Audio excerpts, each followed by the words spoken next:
Why the Institute? Why the Institute? Well, as I said, we had to really get this model into a training, if you will, framework, so that it can be implemented for therapists. So therapists can actually come to a scheduled set of meetings and experience the magic of the model, if you will. And as I mentioned, this word of experience is very important. This is not just a theoretical model. This is, I would say, 50% of theoretical understanding and 50% is an actual experiential component to it. So in order to promote this model and put it under a bigger umbrella where therapists can see the sincerity of this research, and the therapists can see the work that has been going into this model, and also reach out to make the model a better model, because simply we can always benefit from more research. It doesn't hurt. I went out to create this institute that is a vehicle. It's a vehicle to welcome more researchers, more practitioners, scholars, academicians, clinicians, to really help make this a very long-lasting and continually growing endeavor. So I don't want it to be something just based on like one dissertation or on one study or on let's say one geographic region or one group of therapists. That's why I created the institute, so we can open this up to all geographical regions, to all languages, to all cultures. As we know, Therapy Impasse takes different shapes within different cultures.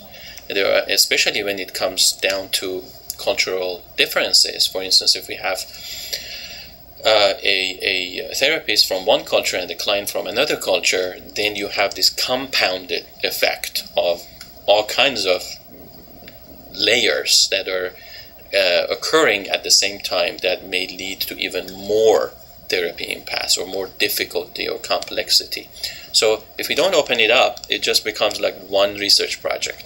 If we open it up and include and invite people to join and add, by means of brainstorming, discussions, if you will, more research projects, and opening it up to all kinds of diverse groups, and maybe even in terms of like a vertical specialization, which would be such as, let's say, a training on therapy impasse for therapy with LGBT community only, or therapy impasse occurring in addiction only, or you name it, all kinds of kind of vertical markets, or not necessarily market, but more or less problems or disorders or whatever we want to call it, and cultural groups like therapy impasse only within Caucasian community, or within Black community, or within Asian community, and so forth, right?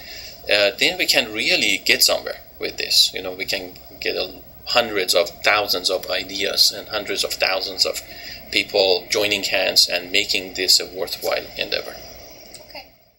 Is it open for just anybody to join, or anybody interested in the work that we're doing?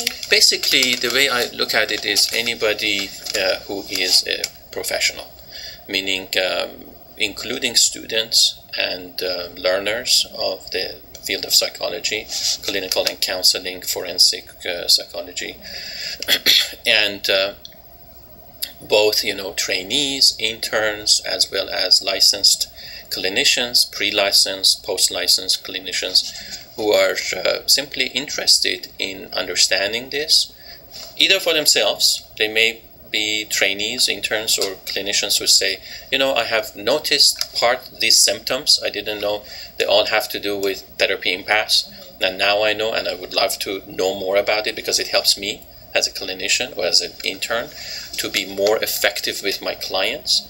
I don't want to be scared especially for trainees and interns.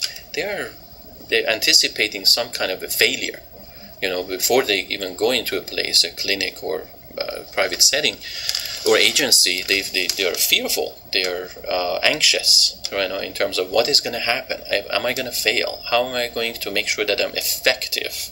Right? All those questions can be answered by going, most of them, not all of them perhaps, but most of them can be answered and mediated by going through such a training. So that would be for trainees. And then for established clinicians, it would also be very helpful, and they can join as well, because then they may regret, if you will, or just wish they had learned about it, but it's not too late. You still can learn about it. So anyone can join to just get the training for themselves, but also anyone else can join, such as academicians, scholars, researchers, writers, and again around the field of psychology, sociology, counseling and coaching and so forth, who can basically add to the discussion, whether it is their own personal perspective or they have seen it. For instance, clinical supervisors may have seen it in their trainees,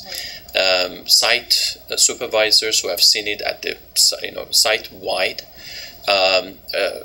and teachers who have seen it in their classrooms, working with trainees. Licensed clinicians who supervise, a lot of them who either do peer consultation or supervision, and they see it in their supervisees. Mentors who see it in their mentees, if you will, advisees. So any one of these individuals can join. Okay, great. And you mentioned everybody can join kind of in a different capacity, so that's interesting. Right, absolutely. Thank you. You're welcome. Thank you.